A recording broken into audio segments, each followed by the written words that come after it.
Isang mapagpalang gabi po muli sa bawat isa sa atin. Ito po ang inyong kamanggagawa, Brother Polito Jose, Pastor po dito sa Jesus Christ Baptist Church, and this is our time in the Word.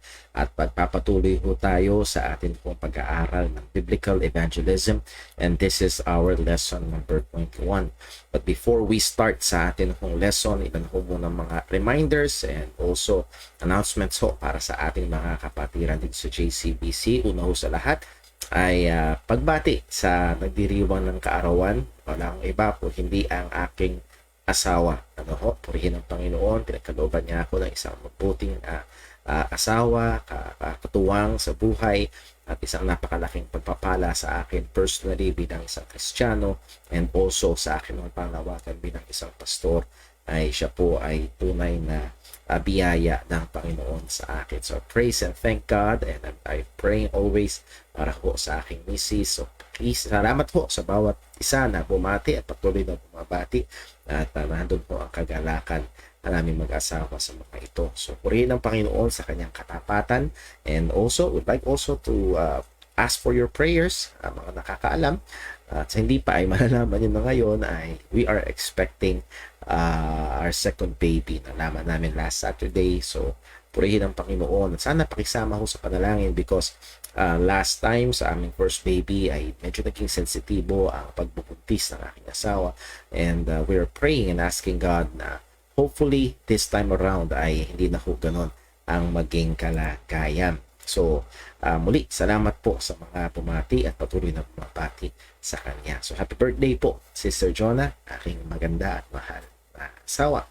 Sa atin ho mga gawain sa JCBC last time tayo ho ay last Sunday, ay nagdiwang ho tayo ng ating ika-11 taong anibersaryo. Papasalamat tayo sa Panginoon sa mga kapatiran na patuloy na kasama at mga na dinaragdag ng Panginoon even throughout this pandemic.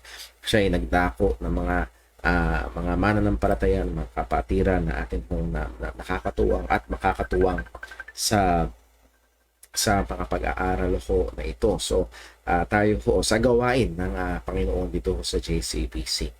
Tayo ho ay patuloy nagpupuri sa Diyos. At nawa, patuloy natin ipag-pray ang ating gawain. Patuloy na gamitin ng Diyos ay kaliligtas pa at also sa kalalago pa ng mga mananampalataya ng ating Panginoong Hesukristo. Mamaya ho, pagkatapos ng ating home time in the Word, ay magkakaroon ho tayo ng prayer meeting, online prayer meeting. So, ini-expect ho ang mga mananampalataya, ang mga kapatid sa JCBC na makakasama ho natin sa ating pulong panalangin mamaya around 7:10, 7:15 p.m.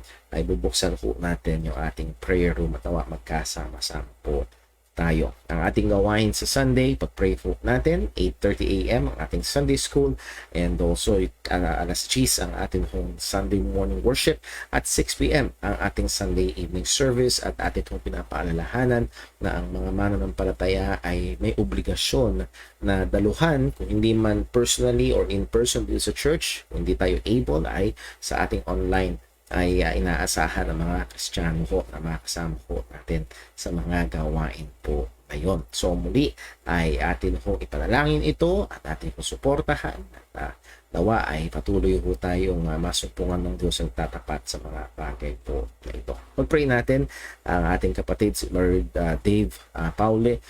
Sa ngayon daw, ang nararamdaman niya ay yung side effect ng Botox at hindi pa yung benefits. So hinihintay pa yung 1 or 2 more weeks para maramdaman yung effect ng Botox sa kanya, yung positive effect, at pray po natin na maging okay po ito. So kung meron po may mga prayer request, please pakisend po sa akin, let me know. Kung meron pa tayong mga kapatiran na magdiriwang o nagdiriwang ng kaarawan even next week, let me know para mabati po natin sila. Okay, so bago tayo dumako sa ating pag-aaral ngayong gabi, tayo ho muna ay manalangin sa Panginoon. Let us pray. Panginoon naming Diyos, aming Ama sa langit, muli kami ay nagpapasalamat sa iyo, nagpupuri, namamangha sa dakila mong biyaya, katapatan, kabutihan. Tunay, Panginoon, aming mapapatotohanan ang sinabi ng iyong salita na hindi dahil kami matuwid, hindi dahil kami karapat-dapat, pero dahil ikaw ay mahabakin. Kaya kami ay hindi napupugnaw, at dakila ang iyong katapatan. At sa amin bilang isang pamilya, ay aming naranasan muli at nakita ang katapatan mong ito sa panibagong taon na iyong pinagkaloob sa buhay ng aking asawa. Salamat po, O Diyos, at nawa, ikaw pong patuloy na kumilos sa kanya bilang isang babaeng Kristiyano, bilang isang asawang Kristiyano, bilang isang mananampalataya. Naway patuloy mo siyang ilapit kay Kristo. Kanyang pagmamahal sa iyo ay patuloy nawang lumalim at uminit. At nawa ito'y patuloy na magbigay ng direksyon at ang hubog sa kanyang pamumuhay bilang Kristiyano, bilang asawa, bilang bahagi ng iyong iglesia. Ama, kami pong hinihiling din ang iyong patuloy na paggabay sa aming gawain, sa mga itong darating na linggo. Ikaw po lang magpala sa pangangaral ng iyong salita, sa mga kapatirang dadalo, at maging sa amin pong mga kapatiran na hindi ho nakakarating sa mga gawain. Ikaw po nawa, Panginoon, ang tumabay at mag-ingat po sa kanila. At nawa, Panginoon, sa ilaman ng mga tahanan ay tunay nga na nagpupursige na makasamba sa iyo sa spirito at katotohanan. Lord, amin pong hinihiling na ikaw rin po ang magpala maging sa aming mga online na mga gawain, prayer meeting, ang mga time in the word sa kagaya nito. Nawa ikaw ay patuloy na maluwalhati at ang iyong katotohanan ay patuloy mong gamitin sa ikalalago at katatag ng mga mananampalataya. At sa amin pong partikular na pag-aaral ngayon sa seryeng ito ay patuloy kaming maturuan sa pagkatama at matapat at masipag na paghahayag ng ebanghelyo ng kaligtasan. Lord, ikaw po, Panginoon, ang patuloy na maluwalhati sa aming kalagitnaan. Sa gitna man ng pandemyang ito, alam namin at kinikilala ang iyong soberanong kamay. Nawa, masumpungan mo kami na nagtatapat at amin pong hinihiling na ikaw pong patuloy na magtulong sa amin, patuloy na tumingin sa itaas kung nasaan ang aming Panginoong Jesus. Patuloy mo po kaming paalalahanan sa iyong utos na mag-impok kami ng kayamanan, hindi dito sa lupa, kung hindi sa langit. Patuloy mong paalala sa amin ang katotohanan na kami ay naghihintay hindi sa bagong gamot, hindi sa bagong presidente, kundi naghihintay sa aming hari, sa aming Panginoong Jesus na isang araw ay muling babalik. O Panginoon, lahat ng ito ay hinihiling namin sa iyo at hinihiling namin ito sa ngalan ng aming Panginoong Jesucristo. Amen. Okay, so tayo ho ay dumako sa atin hong pag-aaral ngayong gabi. And again, this is our study about biblical evangelism, lesson number 21. And we are going slowly. Nandun ho tayo sa practical side. As we have said before, hindi ho script ang atin hong pinag-aaralan. I'm not giving out script or word for word na kung ano ang inyong sasabihin or techniques, kung hindi much more principles sa ating binibigyang pansin. Ano yung mga prinsipyo, ano yung ating objective, ano yung ating ninanasa na ipakita, ipaalam sa mga tao na ating kinakausap kapag binabahagi natin o ipinapangaral ang ebanghelyo. And then we are looking at verses na kung saan ito ay magiging malinaw. So if I were you, isa ko sa mga magandang advice na po natin gawin ay kumuha ng panulat at ng papel at isulat, i-take note ang mga verses ho na ito at pwede nyo hong kung maaari ay i-commit sa memory or maging familiar, just 1 or 2 verses para saan man tayo o sino namang uri ng tao ang ating makausap. Maaaring isang tao na maalam na sa Biblia or isang tao na talagang first time niya palang makakapakinig patungkol sa ebanghelyo, or maaaring isang taong hindi pa naniniwala sa Diyos ng Biblia. Nawa ang mga ito ay makatulong sa atin. That's why hindi ho script ang ating pinag-aaralan kasi ay iba-ibang mga uri ng tao ang ating na-encounter. And do not be frustrated kung sakaling ikaw ay ngayon pa lamang nagsisimula sa biyaya ng Panginoon, doon ng yung desire na magbahagi ng ebanghelyo. We learn as we go. Hindi tayo walang doktor na nagsimulang alam na agad lahat. They also learn as they go. At isa sa mga makakatulong sa atin ay yung mga pag-aaral na kagaya nito. And I hope na nakikita ko natin yung mga katotohanan at siyang i-apply natin sa biyaya ng Panginoon as we go out and share and preach the gospel ng ating Panginoong Hesukristo. So let's go straight sa ating pagre-review. Pinag-aralan natin ano ba ang konsepto ng paghahayag o pangangaral ng Ebanghelyo sa Bagong Tipan. Una, ang evangelism ay gawa ng Panginoon, kilos ito ng Diyos at gumagamit siya. Pangalawa, gumagamit siya ng mga instrumento, particularly mga Kristiyano. At ang sentro ng paghahayag ng Ebanghelyo, ikatlo, ay walang iba kung hindi ang mensahe mismo, the gospel. And then, ang estado o kalalagayan ng ating mga kinakausap ay sila'y mga makasalanan, particularly sila ay hindi lang basta breaker ng law, but they are guilty and they are slaved, alipin ng kasalanan at patay sa kasalanan. Yun ang kanilang kalagayan. And then, panglima, anong intention natin kapag nagbabahagi tayo ng Ebanghelyo? Hindi lang to inspire, hindi lang to inform, but for them to be converted. Gusto natin na sila ay makumberte mula sa hindi pananampalataya sa pagiging mananampalataya ng ating Panginoong Jesus, at ang pangunahing ahensya o kaparaanan upang ito ay magbigyan ng na magawa ang bagay na ito ay walang iba kung hindi ang iglesia ng ating Panginoong Jesus. Ilang mga katotohanan na atin hong napag-aralan at gusto ko lang hong ating balikan para atin hong matanim sa ating mga kaisipan. Una, our evangelism, yung ating paghahayag ng Ebanghelyo, yung mensahe, yung motibo o yung kaparaanan ay kailangang nakasentro sa Diyos. Yun ang ibig sabihin ng theocentric.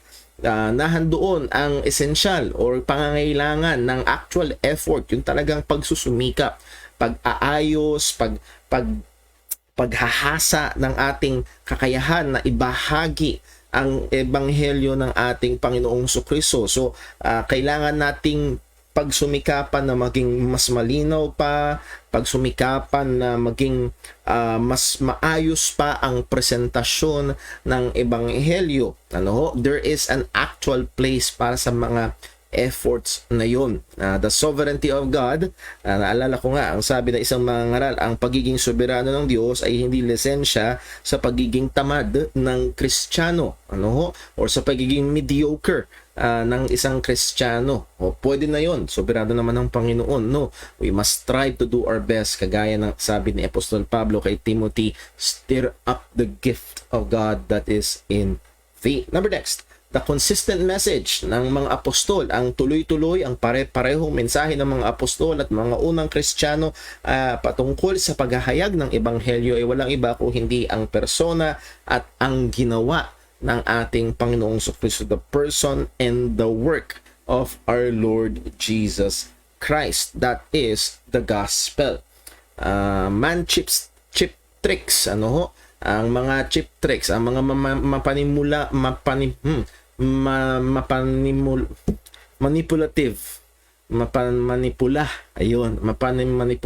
na mga kaparaanan na ginagamit ng karamihan ngayon ay walang magagawa para i-overcome, gapiin yung totoong spiritual na kondisyon ng tao. Ang tao ay patay sa kasalanan, alipin sa kasalanan, at ang pwede lang magpalaya sa kanila ay walang iba kung hindi ang Panginoon. Maaaring manipulahin ang emosyon, maaaring manipulahin ang desisyon, pero hindi ma-overcome ng pagmamanipula ang spiritual na kalagayan ng tao. Kailangan ang soberanong pagkilos ng Diyos. Next, kailangan nating sincero na pag-iimbita o imbitahin ang mga tao, hamunin ang mga tao, tawagin ang mga tao sa pagsisisi at pananampalataya sa ating Panginoong Hesukristo.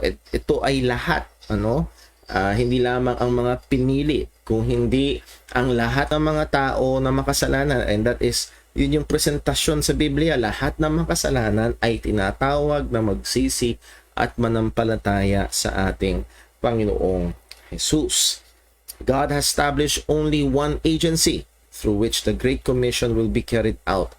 At walang iba yun kung hindi ang church.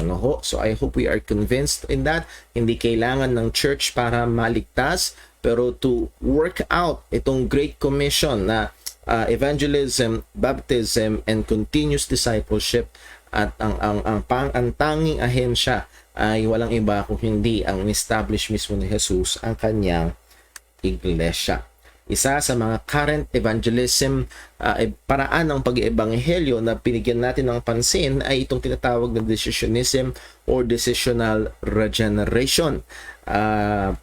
Ito ay resulta ng isang maling pagkaunawa sa estado o sa spiritual na estado ng isang hindi pa ligtas. Ano ito? Naniniwala sila na ang tao ay kaya sa ganang kanyang sarili, sa kanyang sariling desisyon, kaya niyang i-born again ang kanyang sarili, and it's all up to his decision. Nakasang-ayon, nakatungtong, nakasalalay sa desisyon niya kung tatanggapin niya ba si Jesus o hindi. So that's why decisional regeneration. If man decides, he will be born again. Well, nakita natin na hindi yun ang sang-ayon sa Biblia. Ina-assume nito, pinapalagay nito na ang tao ay kaya sa kapangyarihan ng kanyang sariling pagdetermina na lumapit kay Kristo sa pamamagitan ng pananampalataya upang maligtas. Pero ano ang maliwanag na sinabi ni Jesus? No man can come to me. At salamat sa Diyos, hindi doon natapos, kundi ang sabi niya, except the Father which hath given him, which hath sent me, draw him. So it takes the working of the sovereign God. Pero ang punto ay ito, ang makasalanang tao ay ayaw at hindi kayang lumapit kay Kristo. Ito ang sitwasyon. Ito ang kalagayan na spiritual ng ating mga kinakausap. That's why itong ang decisionism or decisional regeneration ay lumalagpak at makikita na hindi wasto sang-ayon sa salita ng Panginoon. So ang punto, it takes the sovereign working of God in sinful man.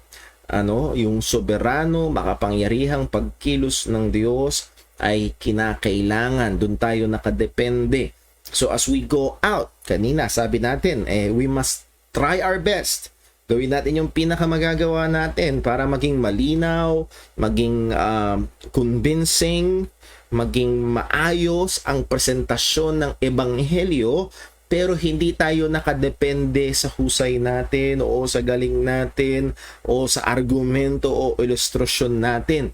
Ang tamang view, ang mga ito ay maaaring gamitin ng Panginoon, pero hindi tayo nakasalalay sa ating mga ginagawa bilang mga tagapaghayag. Ang magdedetermina pa rin ay ang soberanong pagkilos ng Diyos. Anumang husay,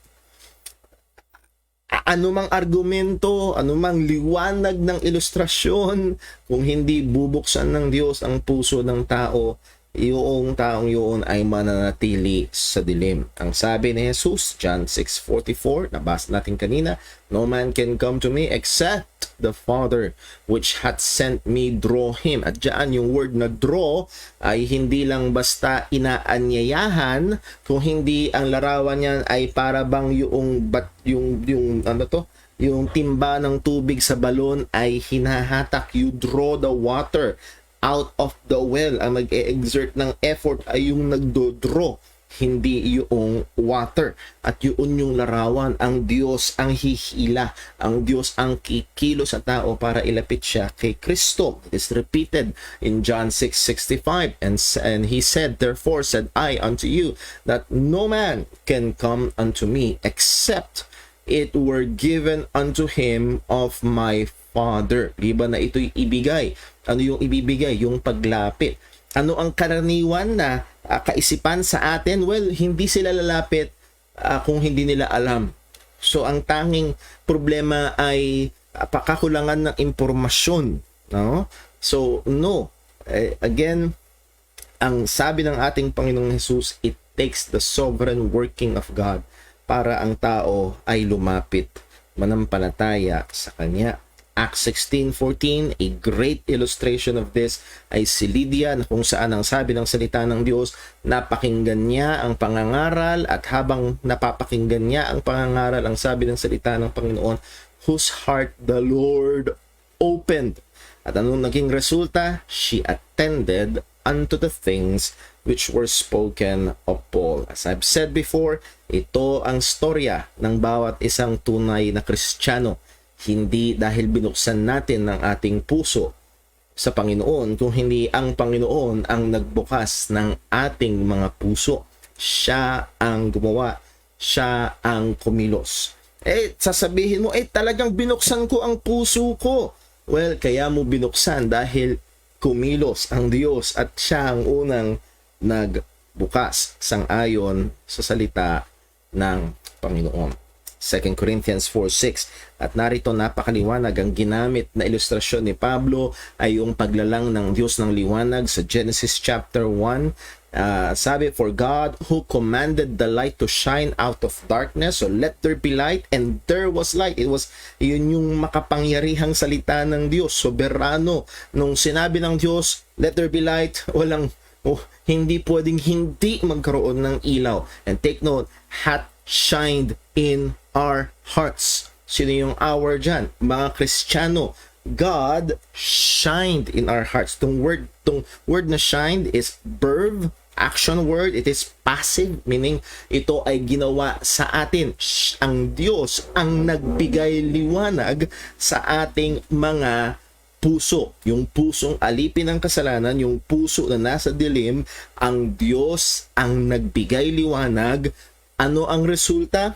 To give the light of the knowledge of the glory of God in the face of Jesus Christ. So, liban na ang Diyos ang magbigay liwanag, liban na isang araw ang Diyos ay nagsabi in a personal way, sinabi, let there be light sa puso mo at ko, ay hindi natin makikita ang liwanag ng kaluwalhatian ng ating Panginoong Kristo at hindi tayo sasampalataya sa Kanya. Again, the point is this, yung soberanong pagkilos ng Panginoon. So that's why decisional regeneration is definitely unbiblical. Hindi sang-ayon sa salita ng Panginoon. Pero ito yung talamak. Ito yung mas nag-a-appeal. Ito yung nagpo-produce ng madaming mga resulta seemingly. Pero meron tayo ilang mga komento as we have done sa mga nakaraan nating pag-aaral. Just a quick review. Ang evangelism through in decisional regeneration or decisionism is reduced to a formula. Formula na lamang. 3 steps, 4 steps, 4 laws. Anong kailangan mong gawin para maligtas, and nakadesign yung formula na ito to reap results nakadepende sa desisyon ng tao, and oftentimes ito yung nagli-lead sa dictated prayer of acceptance. As we have said, wala sa Biblia, walang example sa Biblia ang sinner's prayer, ang prayer of acceptance na ginagawa. Now, I'm not saying na ang pagpapray ng prayer acceptance is of the devil. I'm not saying that. I'm not saying na lahat na nagpray ng prayer acceptance ay hindi ligtas. I'm not saying that. Hindi yun ang sinasabi. What I'm saying is, kung ito ay ipinangpapalit na sa ebanghelyo bilang kapangyarihan ng Diyos sa ikaliligtas, or idinadagdag na sa ebanghelyo na kailangan gawin para maligtas, yun ay malaking panganib. Yun ay pagtitwist na ng ebanghelyo. And sad to say, nakikita nating nangyayari.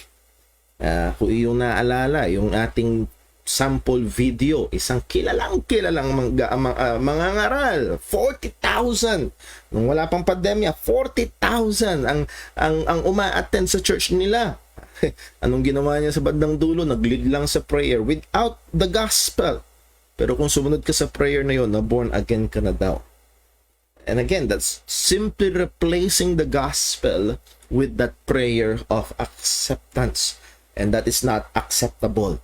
Hindi yun katanggap-tanggap. Number 3, man-given assurance of salvation. Hindi trabaho ng soul winner na magbigay ng assurance. Ang hamon ng salita ng Diyos, ang sabi ng salita, the Spirit beareth witness with our spirit that we are the children of God. Ang hamon ng salita ng Diyos, siyasatin mo ang iyong sarili kung tunay ka ngang ligtas. Hindi yung soul winner ang magsasabing, ngayon, sumunod ka sa panalangin, tinanggap mo si Jesus, ligtas ka na ngayon. Hindi na yan mawawala. Ano? So that's why napakaraming mga tao ang may daladalang assurance pero walang ebidensya ng kaligtasan, and that is totally unbiblical. Ang hamon ng salita ng Panginoon ay suriin, testingin ang sarili. Kung makikita ang mga ebidensya ng tunay na kaligtasan. Well, anong mensahe? When we go out sa paghahayag ng Ebanghelyo, anong mensahe na ating daladala? As we have said, it is centered upon the person and the work of Jesus Christ. Sabi nga ni Pablo, 1 Corinthians 2:2, "For I determined not to know anything among you save Jesus Christ and Him crucified." Acts 5:42, "They cease not to preach and teach," or teach and preach Jesus Christ, or that Jesus is the Christ. Yun yung tuloy-tuloy nila na itinuturo at ipinapangaral. Sa Acts 20:21, ano ang tawag sa panawagan sa mga tao? Repentance toward God and faith toward our Lord Jesus Christ. Again, ito yung punto. The main focus of the New Testament evangelism is the presentation of the person and work of Jesus Christ. Pinipresenta kung sino ba si Jesus at ano ba ang ginawa ni Jesus. Siya ang Mesiyas. At ano ba ang ginawa niya? Siya'y namatay at muling nabuhay. At yun ang sentro ng paghahayag ng Ebanghelyo, at tinatawag ang mga tao magsisi at sumampalataya sa Ebanghelyo. So ating binibigyan ng pansin, how do we now do evangelism? Kung ang decisional regeneration, ang decisionism ay palyado, hindi maganda, hindi tamang kaparaanan, paano ba natin gagawin? So we're approaching this in the way of objectives. Meron tayong objektibo, meron tayong layunin na nasang-ayon sa Biblia. Ito ang tamang layunin upang ang tao na makikinig sa atin ay makarating sa pagkaunawa ng katotohanan patungkol sa Ebanghelyo ng ating Panginoong Hesukristo. Una, ang first objective is to establish God's rightful claim. Ilagay, kumbaga, ang punto ilagay ang Diyos sa kanyang tamang lugar. Ano ba ang tamang lugar ng Panginoon? Siya ay mataas, siya ang may-ari, siya ang Panginoon. At paano ito? Anong desired response natin? Ano yung gusto natin na ma-produce dun sa tao when we try to present ang katotohanan tungkol sa Diyos? Well, maunawaan niya na ang nagmamay-ari sa kanya ay ang Diyos, at ang Diyos ay may karapatan na mag-demand sa kanya ng perpektong pagsunod at debosyon. So, dahil ang Diyos ay karapat-dapat at ang Diyos ay nag-utos nito. At ang mensahe na magbibigay ng ilaw ng kapahayagan nito ay ang katotohanan na ang Diyos ang naglalang. Ano ang karapatan ng lumalang sa nilalang? Ang mga karakter ng Panginoon na nagpapakita ng kanyang kadakilaan at ang kanyang kataasan, just to show yung katindihan, yung kadakilaan ng ating Panginoon. We must impress that, implant that sa isip at puso ng mga tao. This objective is more needful in places where paganism is rampant and the knowledge of the true God of the Bible is scarce. So yung mga lugar na talagang pagano, like talamak na talamak ang Hinduism, talamak na talamak ang Buddhism, and so on, ay kailangan dito magsimula as Paul sa Acts 17. And I would like to encourage you to read Acts 17 and then try to look at paano in-approach ni Pablo ang evangelism dun sa Mars Hill. Una nyo munang binigyang pansin ay pagpapakilala ng tunay na Diyos na lumalang. Hindi yung Diyos na ginawa ng kamay ng tao, kung hindi yung Diyos na may kamay na gumawa sa lahat ng tao. Doon siya nagsimula. Pinakita niya yung kataasan ng Panginoon. Well, that is the first objective. Now, the second objective is to expose the sinfulness of man. Anong desired response natin? Maipakita natin na ang tao, matutunan ng tao na siya ay makasalanan at siya ay nagrebelde sa Diyos na nag-uutos sa kanya, sa Diyos na na nagmamay-ari sa kanya. At dahil siya'y nagrebelde, nagkasala laban sa Diyos, siya ay nasa ilalim ng matuwid na kaparusahan. Dapat lang na siya ay maparusahan. Note, this truth is to be carefully conveyed because most people are inherently self-righteous. No? Kailangan maging maingat tayo. Kailangan maging tactful tayo. Kailangan maging observant tayo. Yung mga taong kausap natin. Yes, merong mga tao na will readily admit. Kaya ho, minsan may matinding kakapusan yung tatanungin mo lang o sasabihin mo lang sa tao na iniwala ka bang ikaw ay makasalanan? Inaamin mo ba na ikaw ay makasalanan? Yes. And most people, kahit mga self-righteous people, aaminin na sila ay makasalanan. They're not perfect. Pero hindi sapat na yun lang. Dahil merong mga tao, aaminin na sila ay makasalanan, hindi perpekto, pero ang tingin sa kanilang sarili ay mabait pa din, hindi perpekto. Pero ang tingin nila mas mabait pa rin sila at mas madami, na-outweigh nung kabaitan nila yung kasamaan nila. Therefore, ang tingin pa rin nila, pasok pa rin sila sa langit while admitting na sila ay hindi perpekto. So, again, kailangan nating maging maingat. Kailangan nating maging mapagmatsyag sa bagay ho na ito. Dahil nga, ang mga tao ay inherently self-righteous. Oo, hindi ako perpekto, pero mabuti ako. Siguro naman, sapat na yung kabutihan ko. Yun yung, again, as far as my experience goes, I mean, yun yung madalas na uri ng mga tao na nakakausap natin, lalo na sa konteksto dito sa Pilipinas. Sangayon sa Mark 2 verse 17, ang sabi ni Jesus, yung walang sakit, hindi kailangan ng doktor. Hindi siya tumatawag ng mga matuwid kung hindi ng mga makasalanan sa pagsisisi. At kung hindi nakikita ng isang tao ang kanyang sarili bilang makasalanan, sangayon sa definasyon ng Biblia, higit sa malamang, hindi sila tutugon sa panawagan ng pagsisisi. At ang tingin nila sa kanilang sarili ay mabait, mabuti naman. Paano natin gagawin ito?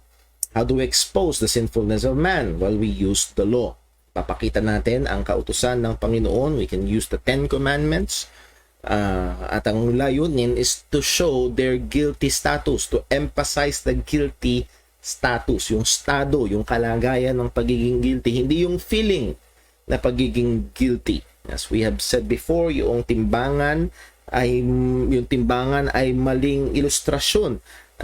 Pag ba mas mabigat yung kabutihan mo kaysa kasamaan mo, as if mababaliwala na yung kasamaan mo. No, that's not how justice work. Ang justice, ang usapan, ikaw ba ay lumabag? At kung lumabag ka, you are guilty. Therefore, karapat-dapat ka. Kahit na meron kang 1,000 kabutihan at meron kang isang paglabag sa batas ng Panginoon, still, you are rendered guilty. At karapat-dapat pa ring parusahan. Yun ang kalagayan. Point out the spirit of the law. Hindi lamang yung, kung naalala, sabi ng salita ng Diyos, sabi ni Jesus, ay thou shalt not commit adultery. At meron mga tao, hindi pa naman ako nag-adultery. Pero ang sabi ni Jesus, the spirit of the law is kung merong lalaki na tumingin sa isang babae at nagmasa sa kanyang puso, siya nangalun niya na sa kanyang puso. So hindi lang ito basta physical commitment of the sin, but even the inner desiring of the sin. So, yung spirit of the law, not just the letters of the law. Point out the demand of the law. Ano ba yung demand? Perfect, continuous obedience. Perpekto at tuloy-tuloy na pagsunod sa kautusan. Yun ang demand. Ang passing rate, hindi 70%, hindi 90%. Ang passing rate is 100%. At kung ang kausap mo ay isang taong tingin sa sarili ay mabuti or mabait, maaaring relihiyoso, isa yun sa mga pwedeng ibigyan ng diin. Ang passing rate ay 100%. Are you 100% sinless? Pag sinabi niya, ka 95%, then therefore you fail. You fail. Nakita natin sa salita ng Diyos, yung sinasabi, nasaan? Sa Galatians, na ang Ang sabi, curses anyone who continueth not in all things that are written in the law. So, ang demand ng law is perfect, continuous obedience. Ano pa? Show the consequences of sin. Ano mga consequences? Yung judgment ng Panginoon, yung wrath ng Panginoon. Nakikita ito sa buhay ng mga tao. They are being filled with all unrighteousness. But ganun yung buhay nila? Or sa kawalan ng relasyon sa Panginoon. All men, whatever the intensity of their religiosity, moral uprightness, or their feelings, is objectively guilty and separated from God. Ang lahat ng tao, gaano man katindi ang pagiging relihiyoso, o yung kanilang tingin na sila ay matuwid, o yung kanilang nararamdaman, ang totoo pa rin sila ay guilty sa harapan ng Panginoon at hiwalay sa Diyos dahil sa kanilang mga kasalanan. Show man's inability to save himself. Ipakita ang kawalang kakayahan ng tao upang iligtas ang kanyang sarili. Ito'y napakalinaw sa sinabi ni Jesus sa Mark chapter 10 verse number 26. Ang tanong ng mga disipulo, who then can be saved? Ang sagot ni Jesus sa verse 27, and Jesus looking upon them saith, with men it is impossible. Ano yung it? Salvation. Dahil yung tanong, who then can be saved? Well, with man, salvation is impossible. So kung nakaasa ka sa sayong sarili, it's impossible. Pero ang sabi ni Jesus, but not with God. Not with God. Posible lang ang kaligtasan sa Diyos. So ang punto, kapag nakatingin ka sa sarili mo, habang ang tao ay nakatingin sa sarili, para siya maging katanggap-tanggap sa Panginoon, siya ay nananatili sa kalagayang hindi ligtas. Dahil posible lamang ang kaligtasan sa Panginoon, sa Diyos lamang. The demand of the law of perfect obedience shows that no man is able to save himself. So, inability to save himself, yung kawalang magagawa para iligtas ang sarili. Again, is stress, yung demand ng kautusan. Ano yung third objective natin? To expound or make clear God's provision of salvation in Jesus Christ. Ating kailangang iliwanagin. Okay, malinaw na. Hindi kaya ng tao. Hindi kaya ng tao, walang magagawa ang tao para iligtas ang kanyang sarili. Wala akong magagawa para iligtas ang sarili ko. Ngayon, ang tanong, paano? Paano na? So, kung hindi natin kaya, kailangan nating tumingin sa labas sa atin. That is, outside of ourselves.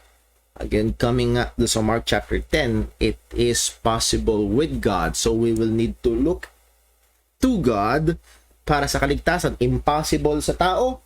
Okay? Tigilan ng pagtingin sa sarili. Posible sa Diyos. Titingin tayo sa Diyos. Ano yung kaparaanan na binigay ng Diyos para magligtas? Ano yung probisyon na ginawa ng Panginoon para magligtas? At ating liliwanagin na ang ginawa ng Diyos na kaligtasan ay sa pamamagitan ni Hesukristo.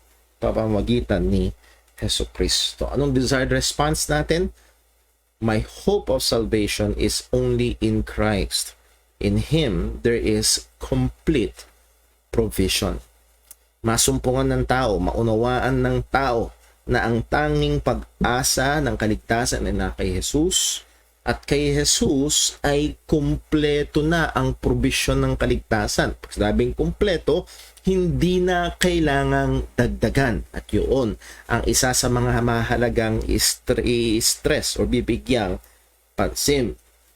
Ilang mga talata na ito ay napakaklaro. John 3:17, for God sent not His Son into the world to condemn the world, but that the world through Him, through Christ, might be saved. So God sent Christ, sent Jesus, pinadala si Jesus para magligtas.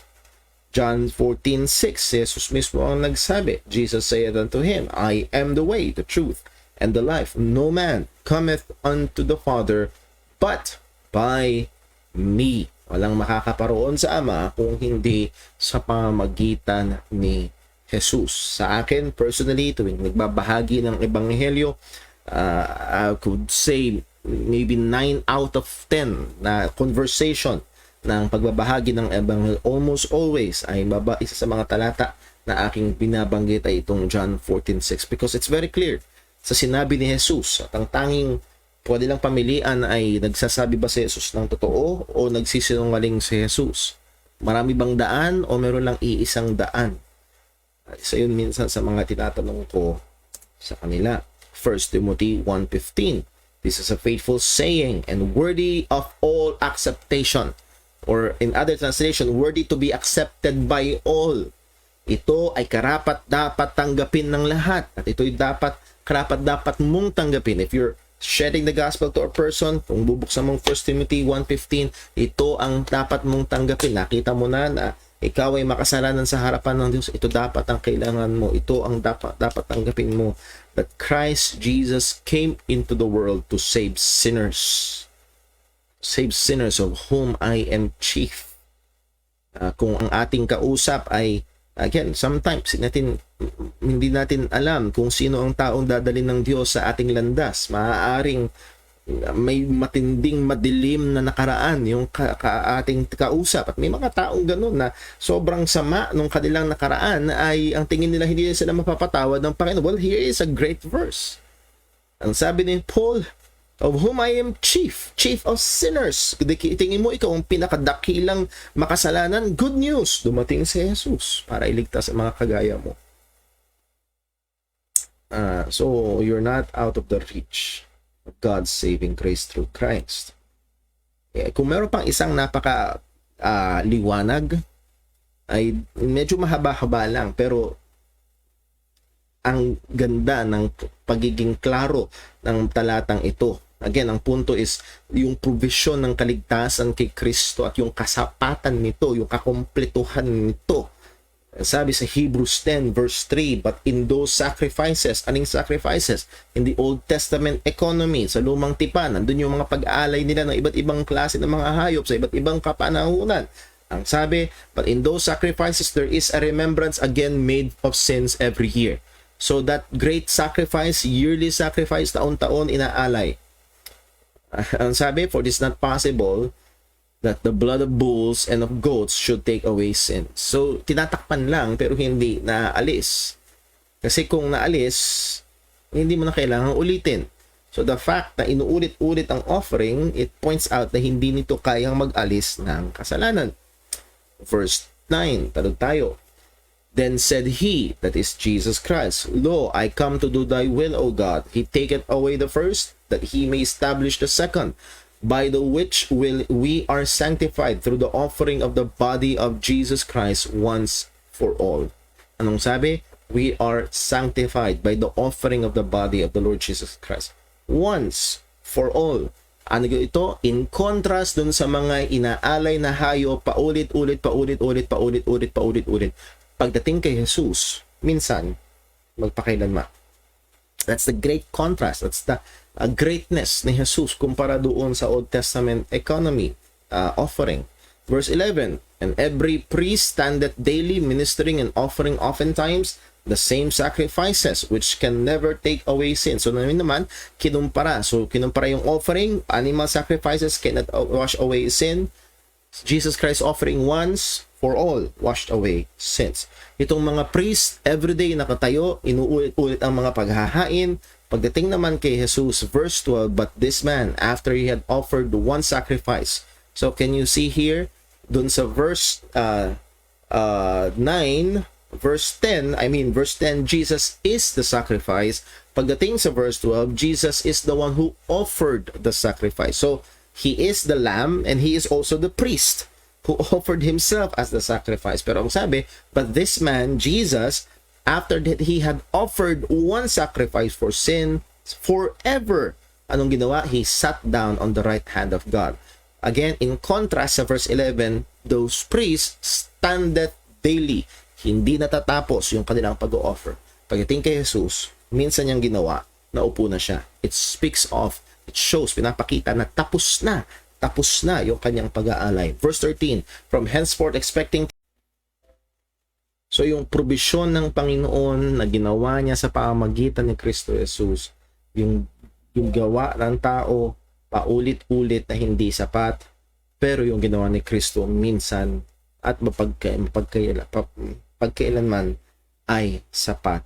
At kung sasampalataya ka dito, ikaw ay magkakaroon ng tunay at lubos na kaligtasan. 1 John 4:10, herein is love, not that we loved God, but that He loved us and sent His Son to be a propitiation for our sins. And I love that word, propitiation.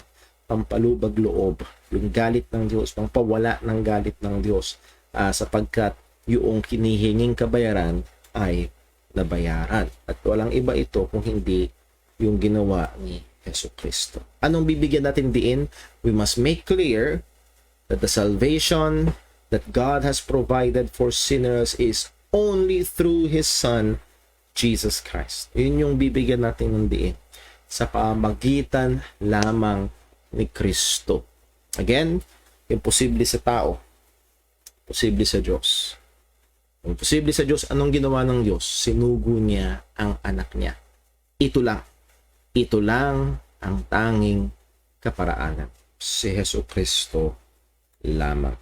Beware of any signs of Jesus plus. Mag-ingat ho tayo. Yes, may mga makakausap tayo na magpapakilalang Kristiyano. May mga makakausap tayo na magpapakilalang born again, Christian, even Baptist pa. At hindi ho ako basta-basta pag nagpakilalang Kristiyano, hindi ako okay, Kristiyano na siya. No. Oftentimes, madalas ako ay nagpo-probe pa, nagtatanong, nagpakilalang Kristiyano, tingnan ko nga, totoo bang Kristiyano? Tatanungin ko sila ng ilang katanungan, and there have been many times nagpapakilalang Kristiyano, pero pag tinanong mo ng kaparaanan ng kaligtasan, Jesus plus. Yes, manampalataya ka kay Jesus, pero dapat din gumawa ka rin ng. So beware of any signs of Jesus plus. Sapagkat sa konteksto natin dito sa Pilipinas, karamihan ng atin hong mga makakausap, particularly dito sa Luzon, and maybe even in the Visayas area, sa Mindanao area, medyo iba, dahil marami doon ang Islam.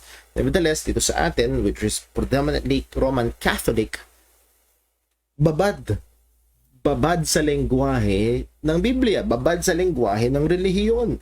Naririnig nila lagi na si Jesus ang tagapagligtas. And they will readily admit, agree. Oo, naniniwala ako si Jesus ang tagapagligtas. Oo, siya lang ang tagapagligtas. Pero madalas, yun ay bukang bibig dahil yun ay naririnig. Pero hindi yun ang totoong sinasambalatayanan. Kaya nga ho, yung pagtatanong ay kailangan upang malabas, di ba? Parang doktor, tatanungin ka, ano ba yung nararamdaman mo? Ano ba ito? Para makakuha, ma-diagnose. At isa nga ho sa mga hilig kong ginagawang tanong ay ito, kung may magtatanong sa iyo, halimbawa, isang lalaki na may anak, kung tatanungin ka ng anak mo, paano pupunta sa langit, anong sasabihin mo sa anak mo? And syempre, ang sasabihin niya ay yung paniniwala niyang paraan. And often, ang nire-reveal ay faith plus works or Jesus plus. So mag-ingat ho tayo. Jesus plus good works or Jesus plus membership or Jesus plus baptism or Jesus plus sacraments or Jesus plus going to church. So on and so forth. And unending yung list na pwedeng idagdag kay Jesus. So take note, hindi nila kinakaila o itinatanggi si Jesus, pero ang problema sa kanilang pananampalataya ay merong karagdagan. Again, dun sa ating third objective, to make clear na ang probisyon ng Panginoon sa kaligtasan ay na kay Kristo Jesus lamang.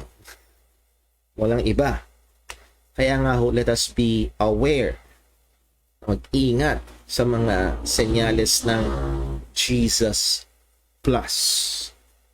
At kung merong plus, negative ang kalagayan pagdating sa kaligtasan. The danger of Jesus plus, sinabi mismo ni Apostol Pablo, at ito yung problema sa Galatians, ang sabi niya, Galatians chapter 5 verse 2, Behold, I, Paul, say unto you that if ye be circumcised, Christ shall profit you nothing. Pause muna tayo doon. Again, narinig na ito, sinabi ko madalas, ito isa sa mga paborito kong text to show the importance of context. Pag binasa mo lang ang Galatians 5:2, pambihira, kapag tuli ka, patungo ka ng impyerno. Well, anong context nito? Sa Acts chapter 15 verse 1, malinaw na hindi nila tinatanggi si Kristo pero kailangang magpatuli din. So si Jesus, sampalatayanan mo at magpatuli ka para ka maligtas. So that is isa sa mga pillars ng identification ng mga Hudyo, being God's people.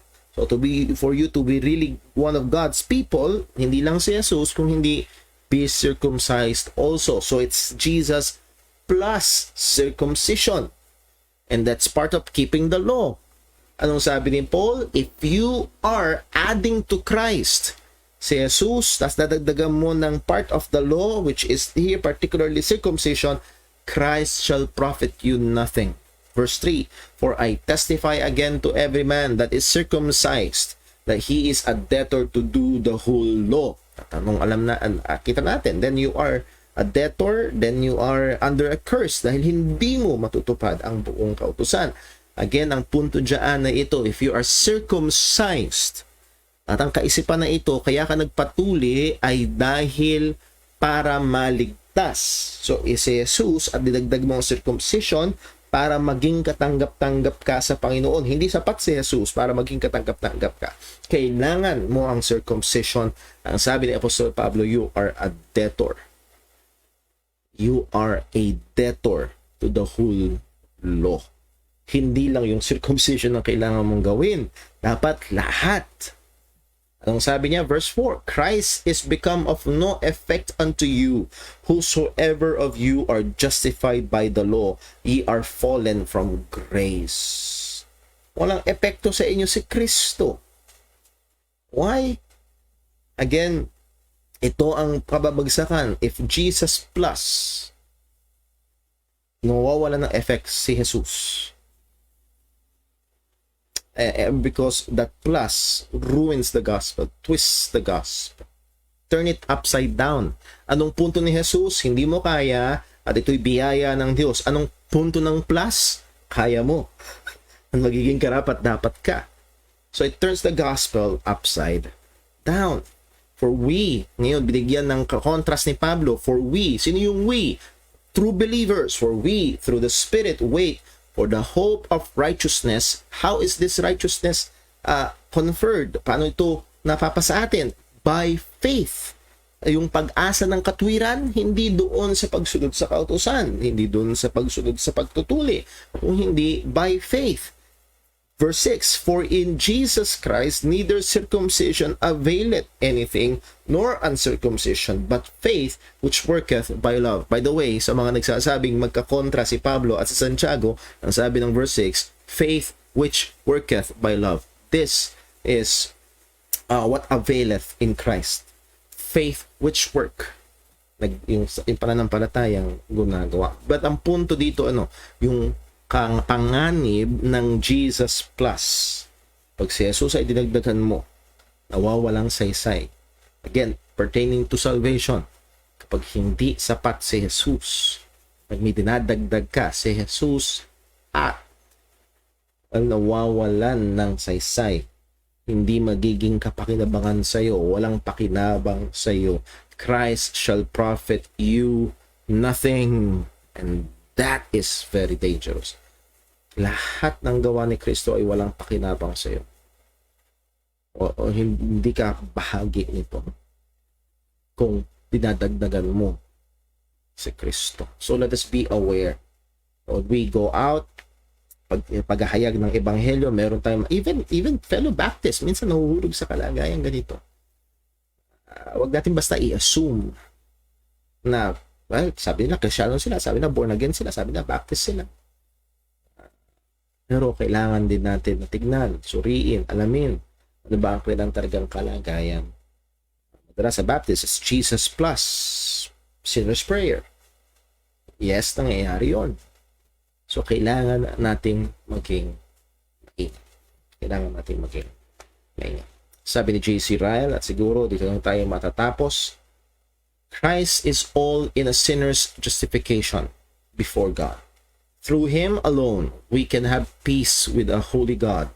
By Him alone, we can have admission into the presence of the Most High and stand there without fear.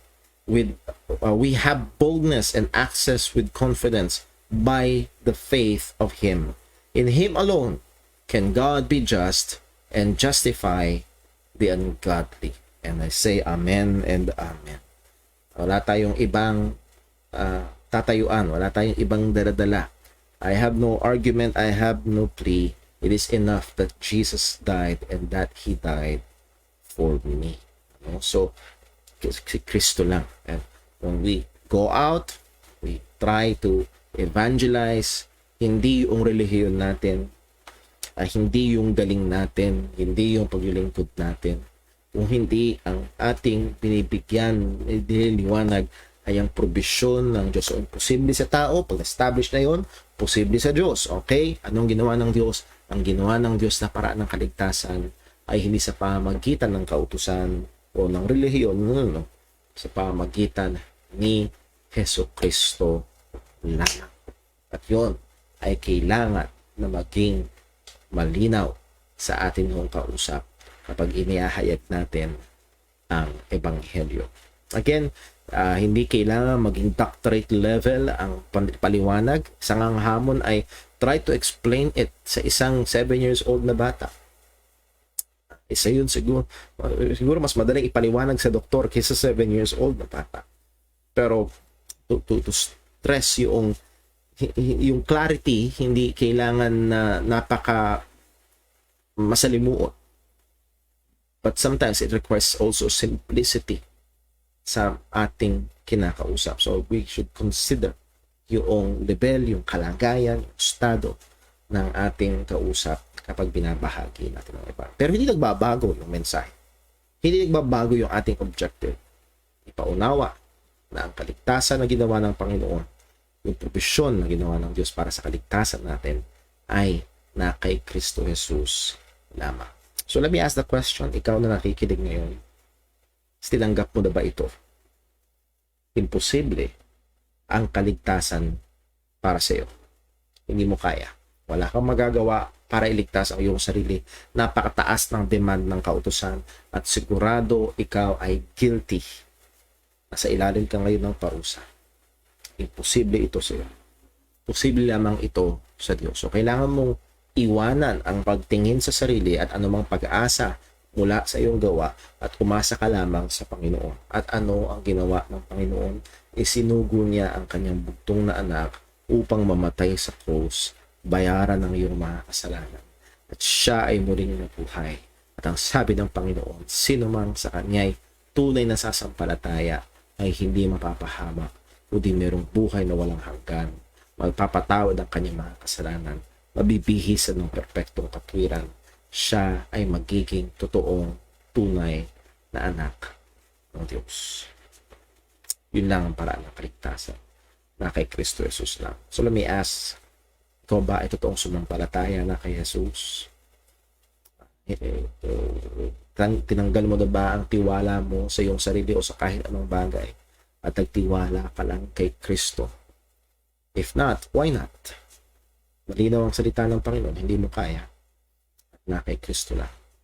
At hindi ka magsisi ngayon at manampalataya kay Kristo. Walang ibang paraan. At ang aking panalangin para sa iyo, kaibigan, ay ang Diyos ang siyang magbigay liwanag para makita mo ang katotohanan na ito at ang kaluwalhatian ni Kristo bilang tagapagligtas ng mga makasalanan. Let's pray. Panginoon naming Diyos, aming Ama sa langit, salamat po sa iyong mga salita na aming gabay. O Panginoon, bago sa iba, muli kaming napaalalahanan kung paano ka kumilos at gumawa upang kami ay maligtas. Paano ang mga katotohanan na ito ay ginamit mo Ipakita sa amin ang aming kawalang magagawa at kahinaan. Pakita rin sa amin si Jesus na binigay mong tagapagligtas ng mga kasalanan. Ikaw ang kumilos, ikaw ang nagbukas ang aming puso at kaisipan. Ikaw rin ang bigay sa amin ng pananampalataya. O purihin ka, Panginoon. At ngayon, O Diyos, kami ay nagmamakaawa. Mahabag ka po. Mahabag ka po. Maaari may mga bata ngayon na lumaki sa church na naririnig linggo-linggo ang ebanghelyo. O maaaring may mga tao ngayon na ang tingin sa sarili ay mabait. O may relihiyo. O Panginoon, pakita mo po kanilang kalagayan sa iyong harapan bilang mga makasalanan patungo sa parusa. Karapat dapat na parusa. Pakita mo po ang kanilang kawalang magagawa. Imposible.